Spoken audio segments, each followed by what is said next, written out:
Now it's time for Made in the Northwest. I'm here in Northwest Portland at Certainteed. Let's go see how roofing is made. Hey Scott, thanks for having us down here at Certainteed, man. This is going to be a lot of fun today. Oh, it's great having you, Eric. This is great. Let's talk about roofing basics before we jump into the plant tour so people know what they're looking at. Absolutely. So our main product here is Landmark. It's a architectural shingle 2-ply. Nice. I'm going to take you through a little of the components, show you some of the inner workings for it. So what we have is 2 shingles right here. This is sort of how they get stacked in the bundle. Yep.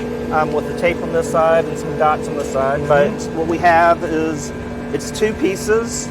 We have what we call the dragon teeth portion. Okay. And then the shim laying portion. Okay. And basically what happens is this gets applied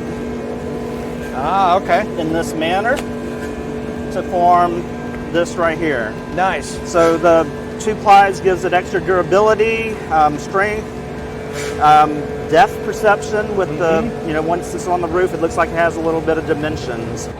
The tape first, it does give traceability. It has date codes in here to where we can go back and say if somebody has a problem with the shingles, it's been on the roof for 5 years, we can look at the tape code and tell you within an hour of when it was actually produced. That's cool. Troubleshoot it. All right, Scott, I see we got some raw materials coming in. Yeah, so this is a granule truck. So on the top of the shingle are the roofing granules, and this is one of our incoming trucks. This is actually a black color. We're making a moire black color today, so we're bringing it in. Coated rock with color. Basically, our raw material supplier, they'll coat the different colors that we need, from green to black to gray to brown to a lot of different colors. So this is one of many trucks that comes through this facility every day.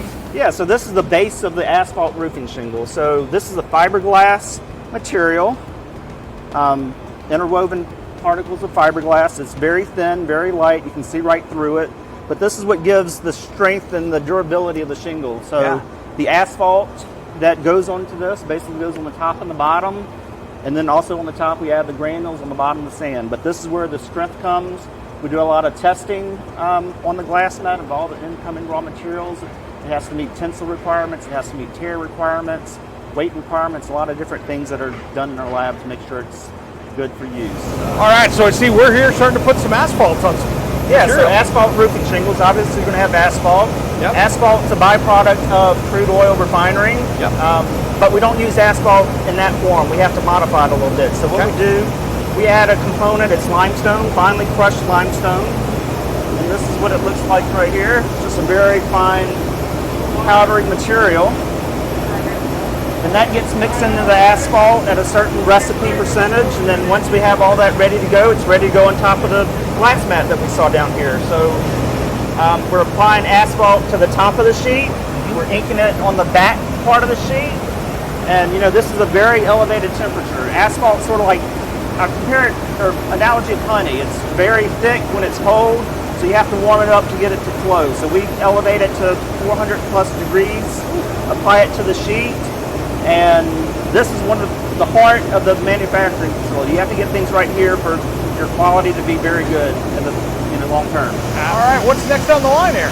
So once we come out the coater with the hot asphalt, we're ready to put in the roofing granules on top. So it's very important to do it very quickly while the asphalt is very hot, because it'll pull off pretty quickly. So what we have underneath here, we're dropping roofing granules onto the top of the sheet. Each product has a different color recipe, so it's a combination of anywhere from 2 colors to maybe 6 different colors that are in the recipe. So we make sure we get the recipe correctly before we drop it into the sheet. All right, Scott, what's the next step on this? Yeah, so once it comes out the coater, once we put the granules, once we do the breath, the name of the game is trying to cool the sheet, because it's coming out of the coater at 400 degrees. We need to get it down below 100 degrees before we can start cutting it, hacking it, doing all that kind of stuff. So this is our cooling section. What we're doing, we're using a lot of water sprays throughout the process that are used to cool the sheet. And then we also have some air blowers that are, you cool it with the water, you blow it off with the air. Cool it with the water, blow it off with the air. It's called evaporative cooling. So we're doing that through this process until we get to a certain temperature, and it's pretty good. So it's very important to get rid of that heat so we can cut it and pack it later down the line. That is awesome. That's cool stuff. Yeah, definitely. All right, now we're up in the loft up here. I like this. Yeah, so this is the second floor of our facility. What we're doing here is we're adding the paint to the sheets, which are the nail lines. So very similar to how we apply the asphalt sealant dots, we do the same thing for paint. It's basically a reservoir of paint. We have dipping wheels that'll go around and put the paint lines onto the sheet. So right here, this is before the paint. The applicator, you can't really see, but it's right behind it. And it's just matching the line speed, adding the paint lines. And then on this side is where it's coming out basically, and we have our paint lines. Like I said, we have 2 lanes of shingles, so 2 pieces of tape, 2 central nail lines. All right, looks like we got things coming together. Yeah, so this is the front end of the plant. So what we have is we have a sheet coming across a series of rollers being pulled all the way into this area of the plant. So what we're doing is we're bringing the sheet to a cutting cylinder, and we're cutting into 4 different pieces. We cut into 2 pieces of what's called dragon teeth section, 2 pieces of stem lane. So like I said, there's 2 different shingles that are coming out of this, 2 different pieces, so 4 different parts. So look over here, we have the cut heads cutting the sheet to a stem lane, a dragon tooth lane, and then going down to the bottom deck also is another one, a dragon tooth and a stem lane. All right, so this is where those 2 pieces come together. Right, so we have our top lane and bottom lane. So what we're doing is we're bringing the top lane together with the bottom lane, put them right on top of each other, and so we still have a length of sheet. What we need to do now is cut it to the proper length. So they're going both into a cut head that we call our cut to length. Basically, the total length is what we're trying to get precise. And then once it comes cut to length, we now have actually 2 shingles, one on top of the other, that are going further down the line to our stacker. Looks like we're starting to get towards the end of the line. Yeah, so our bundles have made it all the way this way from the back end through stacking, conveying. So we're about to wrap it. So what we use is a plastic film.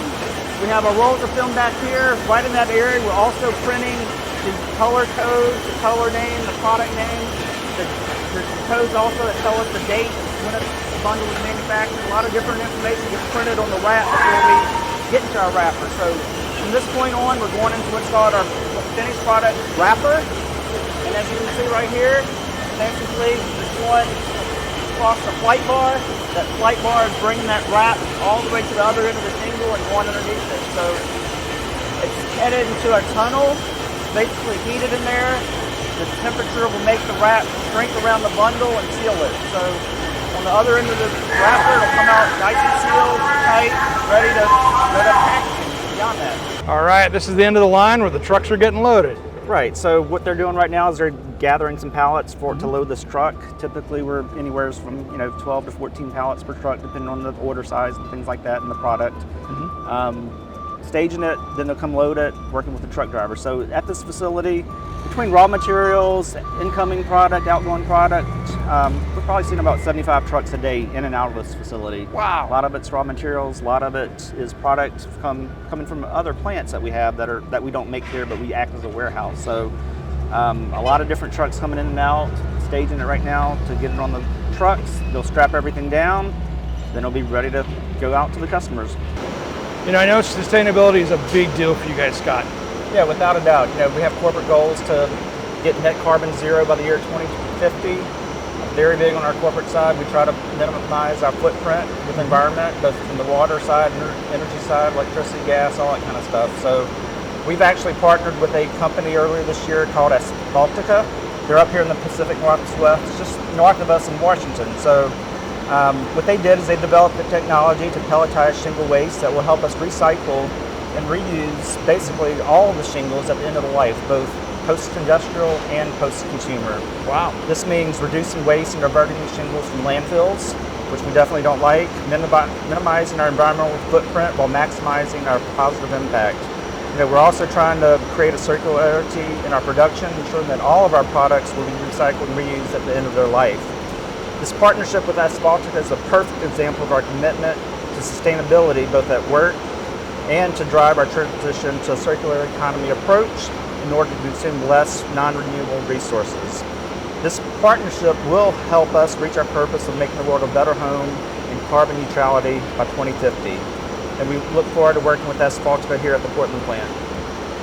Scott, thanks for having us down here, man. This has been an absolutely amazing tour. I even learned a lot today. Absolutely, Eric. We love having you here today. We love showing off our manufacturing facility. We love showing it to our customers.